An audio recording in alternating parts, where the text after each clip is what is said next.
Hey everybody, it's Jason Blaha here, and I'm just sitting here in my robe drinking my morning coffee looking sexy as hell as usual.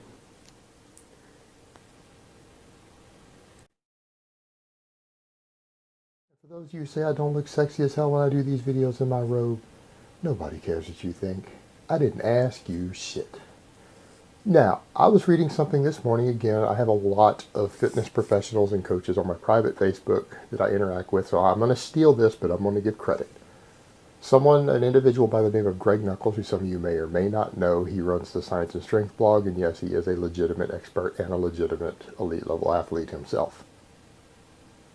He pointed out that in his opinion, the thing that he noticed that occurred to him is that the fitness industry itself seems custom tailored for both charlatans and the Dunning-Kruger effect.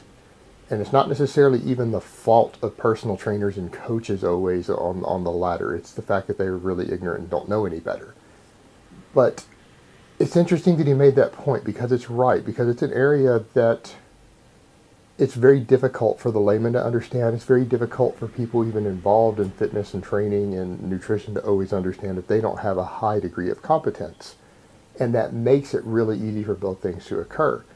Now, there's a difference between that former and that latter. The charlatans are generally people, and we see tons and tons of these, who have the education and the experience and sometimes even the credentials to know better.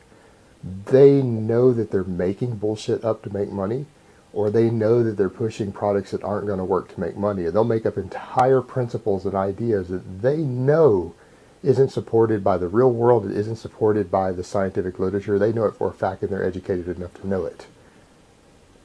Or sometimes they haven't studied enough, they may not be educated, but they know that they just made some bullshit up because they know it will sell. That's the charlatans, and this does sell. If they have the popularity or they can market themselves enough, it will work. And we've seen it over and over and over. I don't need to single anyone out. I wouldn't have time in one video. And then the other end of the spectrum is the Dunning-Kruger effect. And for those who they're not familiar with the Dunning-Kruger effect, this is some psychology that we've studied, and we found a tendency in humans. We first studied it with intelligence, and we noted when we studied it that really intelligent people, when they're surveyed and you ask them how smart they are to rate themselves, they underrate their own intelligence versus when you test them. So they perceive themselves as oftentimes less intelligent than they really are when we study and see how fast their cognition and their intellect is with IQ tests and things. They will oftentimes rate themselves much lower. Someone who's really brilliant may actually rate themselves as just slightly above average. And you see the same thing with stupid people. Stupid people are generally too dumb to actually realize that they're stupid. So people who are really dumb will oftentimes, when you study them, when you survey them, they'll say, hey, they'll think they're either average intelligence or maybe even slightly above average. They think they've maybe just got a little spark of cleverness when it turns out they're actually in the bottom 30% of the population. Dumb people generally do not know that they are dumb. They're unaware. They're oblivious. And when we studied it with competence, we found the exact same pattern. Anything that requires you to be competent, or something like the fitness world, to be a good coach and really understand it, you have to be very knowledgeable in multiple areas. Multiple areas. You've got to understand how people work, psychology works with people. You have to understand sports science. You've got to understand human anatomy and physiology to some degree. You have to understand nutritional science to some degree. The way the body responds to these things, you have to have a lot of areas that you're actually knowledgeable in. Maybe not even just textbook knowledgeable, but actual real world experience knowledgeable. And you have to know how to combine these things. And the issue is that if you're not knowledgeable in these things, you don't have a way to rate yourself. And the people who are hiring you in your audience don't have a way to rate yourself. So you see the same effect when it comes to competence in a field like this, is that people who are actually incompetent at the field, who are trying to get into it or who are into it, don't actually know that they're incompetent. They are truly ignorant to the fact that they're incompetent at what they're doing. They actually believe that they know what they're doing. And an example of someone who is incompetent in a field like fitness, or even incompetent in any other field, who thinks that they're competent when they use lines like, well, it worked for me, so it will probably work for everyone else. That is a telltale characteristic of someone who actually is incompetent. If they actually use that line of reasoning, that's a dead giveaway right there. So, part of the issue there is, as even Greg pointed out, the barriers for entry into the fitness world are really low. What does it take to become a personal trainer?